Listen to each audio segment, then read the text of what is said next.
Hey, it's Chris here with your fishing forecast for September 10th. We've got a lot of really exciting stuff coming up on deck here. Off the top, wanted to remind you that we have our Spey School coming up. So whether you currently spey cast or are looking to pick it up, we have some great opportunities to get out there and see how to do it firsthand. We still have a few spots open for this September 21st and October 18th. September 28th is totally sold out. Hope to see a few of you there. You can check out all of the details online for that. As far as the fishing, fishing has been really good. We have a ton of opportunity now for salmon. So if you are a salmon angler, we had a bunch of rain last week. That brought in a ton of fish. So last week's report, we were talking about fishing out east mainly, just because that gets the earlier runs of fish as far as Lake Ontario is concerned. Those creeks out east seem to get earlier fish. But as of now, we've got fish in pretty well every system and in numbers. Fish came flooding in last weekend with that rain and those increased water levels. So you can have some really, really good fishing now. Water is not particularly high or dirty anymore, so if you are holding off because you think rivers are still elevated, they've all come down to very nice fishable flows at this point, so definitely no reason not to get out there for them.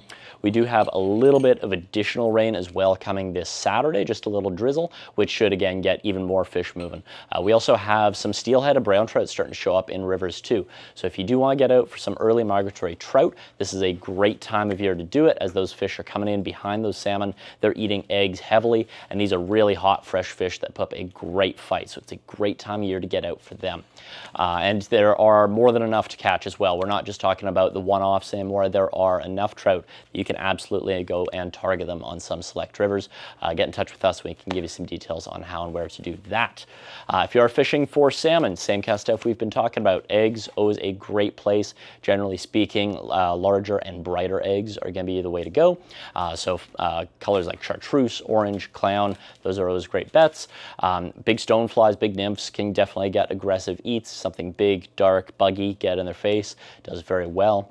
Bait fish patterns as well. You can strip flies for salmon this time of year. Super, super productive. If you're getting out there for those migratory trout, they're going to be gorging heavy on salmon eggs, and so egg patterns are a great way to go. The eggs that salmon drop early in the season are generally orange color, so orange colored eggs, really good bet. As things progress, we're going to start seeing more peaches and lighter colors, but for now, bright orange, great way to be. Those fish will also eat a bait fish pattern really, really aggressively. As brown trout and rainbows, they come into the river, they've been eating bait fish out in the lake. They're pretty hot, they're pretty aggressive. You can get out there and fish them almost like you would for resident trout on streamers. It can be a very fun way to target these and cover some water as you try and find them. As far as bass and warm water stuff goes, we've got lots of great opportunities still for your bass, your pike, your muskie. All those fish, as we've been talking about, they feed really aggressively through September, and a great perk of getting out there on some of our lakes is that they are not all that heavily trafficked this time of year. So really nice time. You get out, water's quiet, you have lots of space to yourself and can enjoy some really, really good fishing. You get a really good topwater bite this time of year as well, so don't overlook fishing topwaters for your bass. And then as we've talked about, this is the time of year that you're going to want to break out some bigger flies for these fish, generally speaking, as they start to eat a little bit more aggressively, and you can cover some water with them. And then as far as your trout goes, trout, not to be overlooked, we've got a couple weeks left. Clock is ticking to get out there for our resident trout season, but this season does offer some of the best fishing all season long. So we were out this past weekend on the Credit, had some really great dry fly fishing.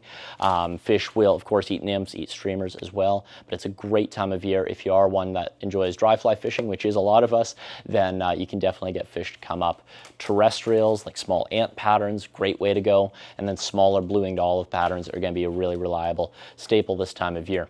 If you are nymphing, generally stick more drab, more natural. Euro nymphs, some things with beads and a little bit of flash are fine, but try and keep the overall theme pretty natural as water is clear. And then, as we've been talking about, don't overlook some of that skinny water. Fall is a great time to fish pocket water, heads of pools, riffles. A lot of those fish will sit in unexpected, pretty shallow water, and you can get some really big fish in there too. So, get out there, enjoy trout fishing while you can. Conditions are prime for it. We've got temperatures that are cool enough now that you can fish for trout all day long. We're not talking about just fishing in the morning and getting off. You have lots of opportunity to get out there for some really great fishing. Enjoy those fall colors and get in some good fish. As always, if you need any help figuring out where to go this weekend or what fish, get in touch. We'll be happy to help you out. We'll see you on the water.